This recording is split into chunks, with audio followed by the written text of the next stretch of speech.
describes all the water found on, under, and over the surface of the earth. 75% of all of the earth's surface is covered by water, and only 2% of all the water is water we can use. This picture shows all of the water on the earth, and that's the 2% we are allowed to use.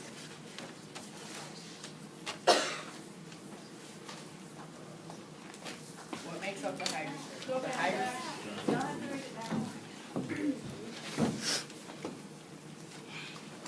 We'll give you guys breaks in between slides so we can have time to write it down.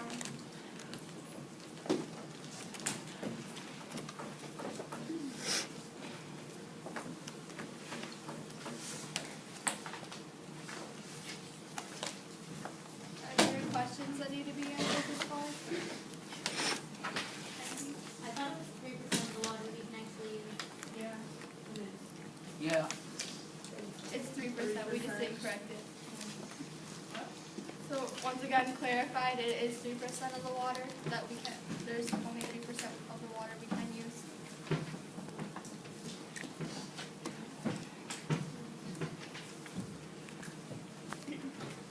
The hydrosphere is made up of freshwater, saltwater, groundwater, and water vapor.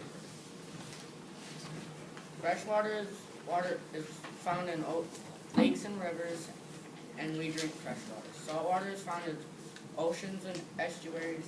An estuary is that part of the mouth of or lower course of a river in which the river's current meets sea's tide. Basically what that means is where a river meets a big body of water. Groundwater is found in the soil, and water vapor is water at its gas state.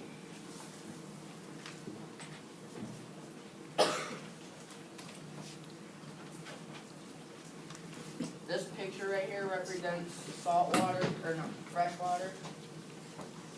This river represents salt water. This water, or picture represents groundwater, and this represents water vapor, but water is in its gas state.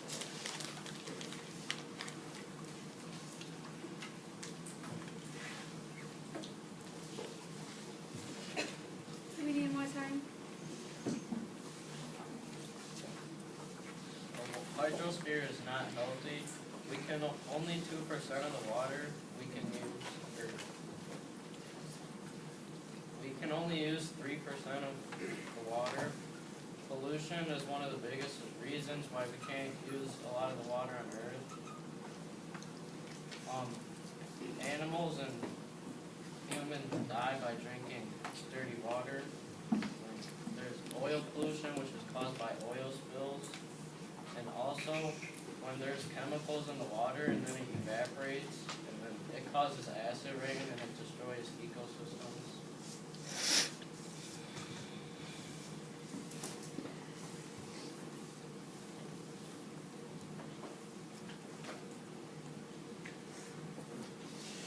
Okay. A few things that could go wrong with the hydrosphere are melting of an ice cap. If the ice cap melts, it makes all of the water levels rise, and if the water levels rise, all the coastal cities in low-lying areas or islands, they would get flooded over. And since there'd be a pH change in the water, it would harm the fish because the fish can't live in too salty of places. Another thing that could go wrong is the overuse of water. Because we only have so much water, if we use too much of it, or if we use all of it up, then there will be problems like since there's only 2% of the water to use, we're using almost all of it right now, and as the population grows, so does the need of the water. And so we don't want to let the water run because of it being a limited source.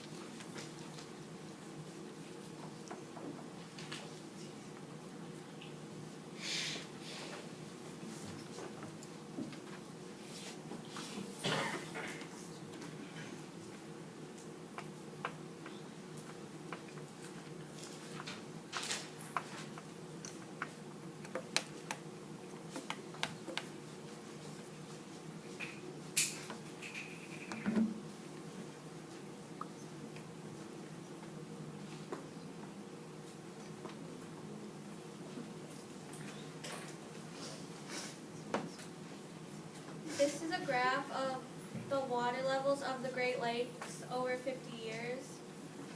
And this one's Lake Superior, and the water level that has changed from 50 years ago until right now.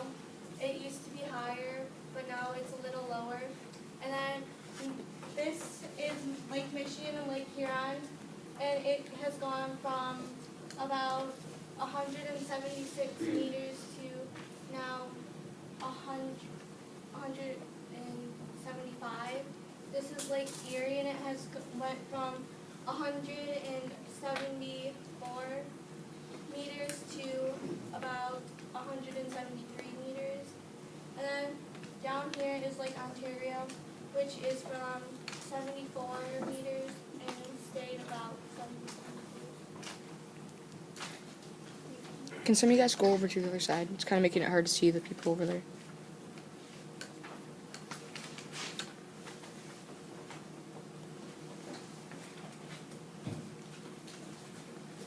The hydrosphere affects the atmosphere when the water is heated and evaporates and condenses and returns as precipitation.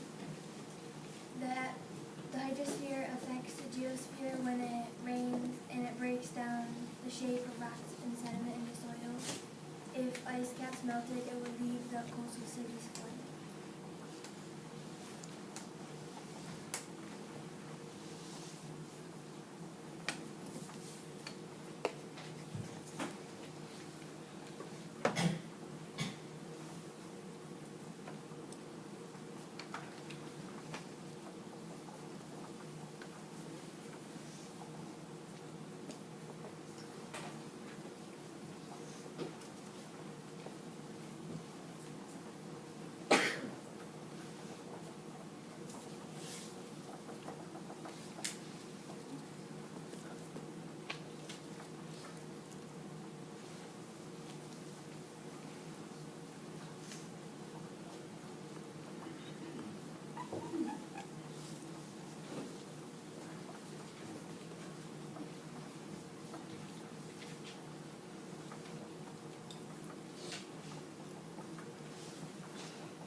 We need more time for this one.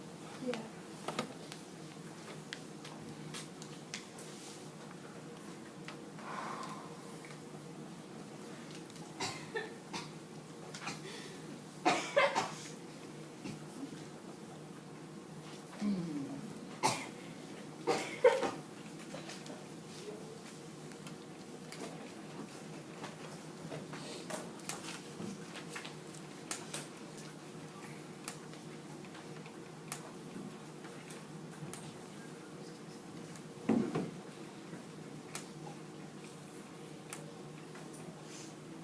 All set?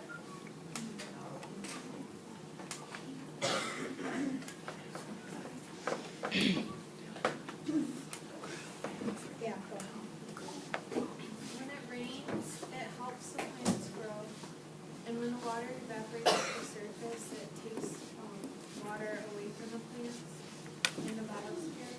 And the hydrosphere affects the carbon cycle because when carbonic acid gets evaporated with the water, it creates acid rain. And when it rains and there's fertilizer on the ground, the fertilizer can get washed into the water, which is pollution. Okay,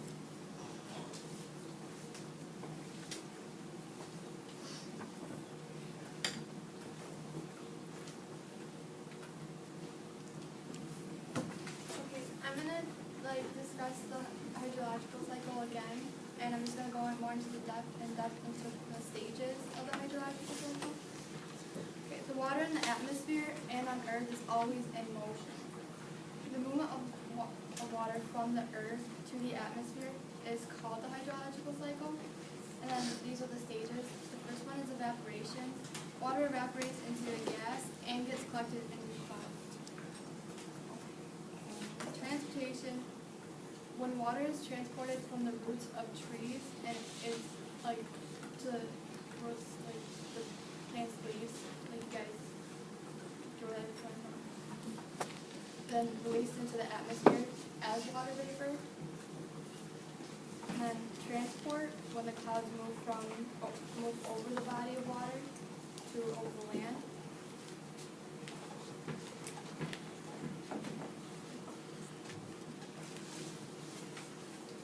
Do we need more time for the last one?